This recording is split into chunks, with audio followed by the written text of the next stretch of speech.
So in this one, we are going to make it so we can see some of our matches here.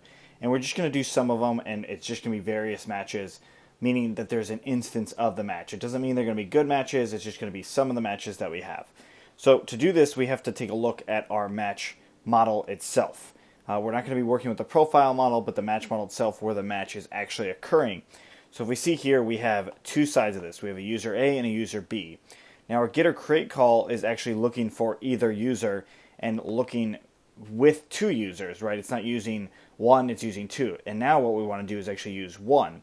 And to do this, we're going to create a new query set, which is going to allow our model manager to actually update our actual query set based off of this new query set. And you'll see what I mean in just a moment. But let's take a look at utils, and we're going to be doing something very similar to this, where when we combined these two query sets and then got a distinct actual list of queries, that's essentially what we're going to be doing.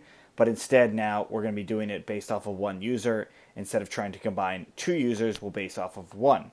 So it's fairly straightforward. First off, we'll declare a new match query set. So match query set, and it's going to be models.query.query set.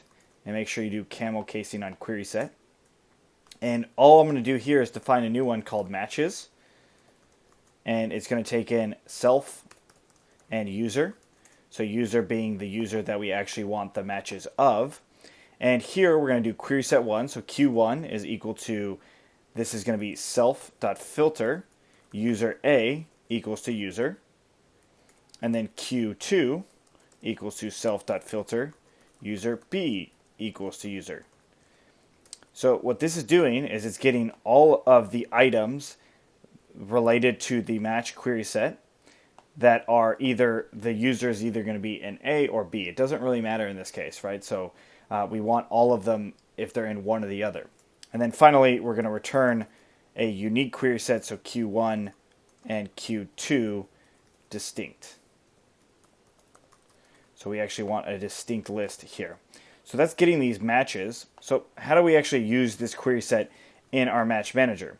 Well, it's fairly easy. We do define, and we're going to call it get query set, and it's going to take in self, and we're going to return the match query set, and it's going to be self.model, and then finally using self._db. So this is using the model and the database, our current database, and that's what's going to be able to hook the manager into this query set call. And then finally, underneath update all, we're going to define a new one, a new model manager method called matches all, and it's going to take in self and user. So it actually has to have a user in here. And then we're going to return self.get query set. So get query set is going off of this right here. And then dot matches for the user. Now, what's nice about these query sets is when we call it like this, or if we get this query set, we can actually update this on any other sort of query set. So, for instance, if I had, let's say, for instance, I had a Boolean value of active here. So I'm just going to keep it out, but I'll do models.boolean field. Right? So if I had something like this, I can use this get query set for defining a new all, and it would just return self.filter active equals to true. And this means down here I could do dot all, and this would make sure that all of those are active. And the nice thing too is I can reverse these and it'll still work. Now that is different than doing dot filter and then doing another filter. So if you filter it 2 times in a row, the first filter will actually filter the query set. The second filter will filter it more. So it's definitely a funnel. Where using query sets this way, it's going to filter whatever is actually there. So I definitely recommend that you play around with that a little bit, but it's just kind of something that you can do with query sets beyond what we're doing here. Now, of course, what I just did with this matches all, you could do the exact same thing. You could put all this stuff in here, but I wanted to introduce this concept of query sets. Okay, cool. So now that we've got this, we can actually go into the view that's going to render. So the view that's going to render with a page that we want to show all of these matches. So inside of questions, and we're looking for the home page here. Actually, it's not in questions. Let's remove that one. Instead of newsletter.view, we've got this home page here. So this is where we'll do it.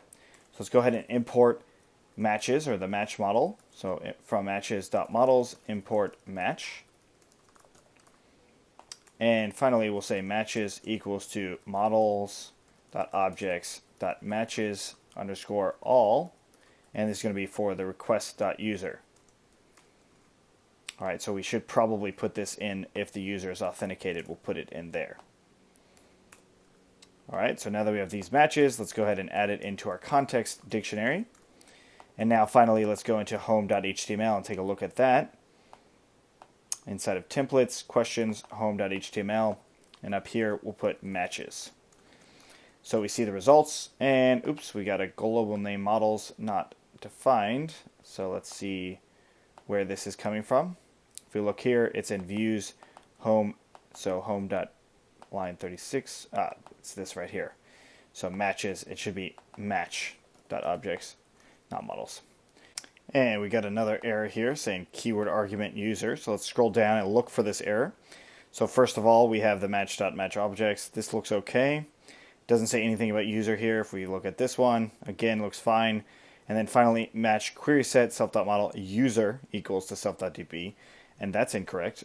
It actually should be, if we look back into the match manager, this should be using, not user. So using which database. And another part of this is it's an init, got unexpected keyword. So some sort of initial value. So what that probably is equating to is this get query set function, right? Because it's initializing this get query set and then something's failing. And right here is where it's actually initializing it. And then it shows us, oh, right here is probably an error. And then right here is actually the error, or where user is. So this would take a little bit of time of kind of jumping around to figure it out on your own.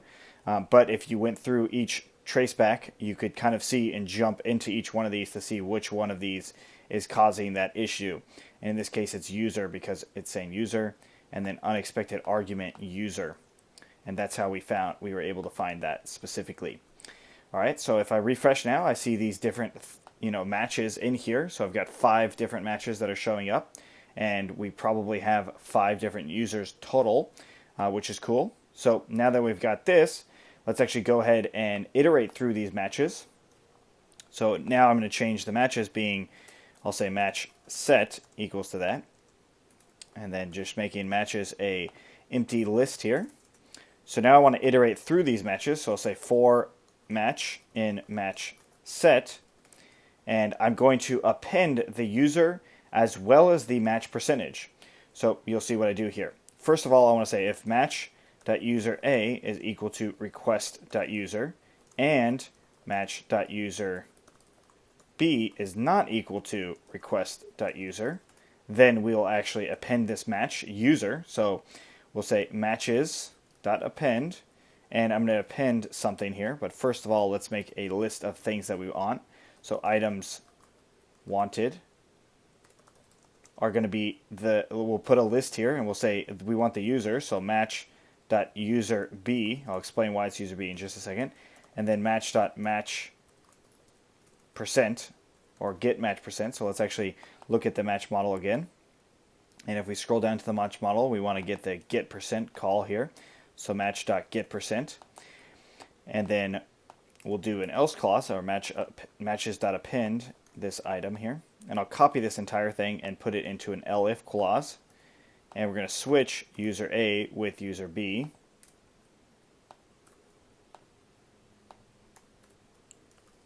Then finally, we'll hit pass.